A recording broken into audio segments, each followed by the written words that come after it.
अच्छा, अब तो ऐसा लग रहा है कि श्री डोनाल्ड ट्रंप अमेरिका और इजराइल दोनों जो है सारी विश्व और विश्व मानवता के खिलाफ चुनाव लड़ रहे हैं।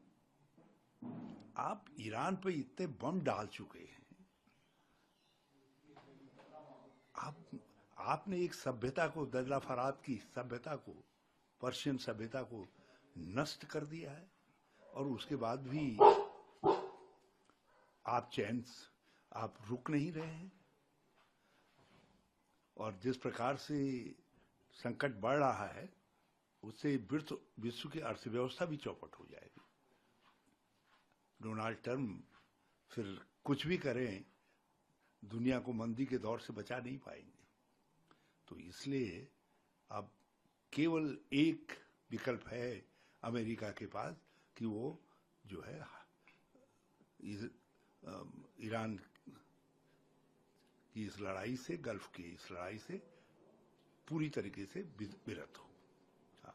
भारत की अर्थव्यवस्था पर कितना असर इसका पड़ेगा? अब हम चिंतित हैं इससे। निश्चित तौर पर जो हमारी अर्थव्यवस्था जो बड़ी तेजी से गतिमान थी उस पर असर पड़ेगा। हम चिंतित हैं अब किस लेवल तक कितना हम उसका मुकाबला कर पाते हैं।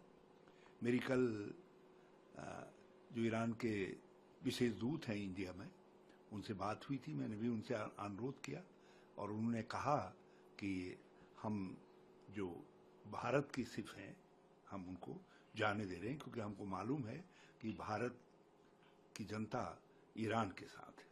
और इसमें सत्यता यह है कि सारे संघर्षशील लोग जो है अब ईरान के साथ है। जैसे कि मैं सो रहा हूँ तो पिताजी को जगाना है मुझे, तो वो डायरेक्ट उठाने के बजाय, और हिंसा की परंपरा मेरे यहाँ नहीं थी सौभाग्य से, तो वो क्या करते थे कि उस कमरे में आ जाएंगे या बाहर से गुजरेंगे और चौपाई बोलेंगे, प्रात काल उठ के रघुनाथा